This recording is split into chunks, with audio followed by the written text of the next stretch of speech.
Hi అండి, hello నమస్తే, welcome to Shivasatya vlogs. ఈరోజు కిడ్స్ లంచ్ బాక్స్లోకి క్యారెట్ ఆలు కలిపి ఇలా ఫ్రై చేశానండి. చిన్నప్పుడు మాకు అలాగే చేసేవారు, మిగిలిపోయిన కూరలతో ఒక 2-3 కలిపి కూడా కర్రీ చేసేసేవారు అనమాట. ఇంకా ఇవైతే మినీ ఇడ్లీ అండి, పిల్లలకి టిఫిన్ కోసం. ఇందులోకి కొబ్బరి నువ్వుల పప్పుతో చేసిన చట్నీ, అలాగే కొత్తిమీర టమాటోతో చేసిన చట్నీ కూడా, అలాగే మా కోసం కొన్ని మినపట్లు, మామిడికాయ పప్పు, క్యాప్సికమ్ డ్రై కర్రీ, అలాగే పొట్లకాయ పెరుగు పచ్చడి.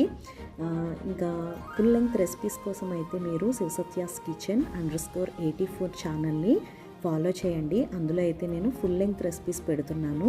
ఇవి జస్ట్ వ్లాగ్స్ లాగా నేను మల్టీ కంటెంట్ అనమాట. ఇందులో నాకు నచ్చినవి అవి పోస్ట్ చేయడానికి ఇందులో నేను చేస్తున్నాను, డైలీ చేసే రెసిపీస్ అవి ఇవి. 2 ఛానల్స్ని కూడా తప్పకుండా లైక్ చేసి షేర్ చేయండి, అలాగే సబ్స్క్రైబ్ చేసుకోండి. Thank you.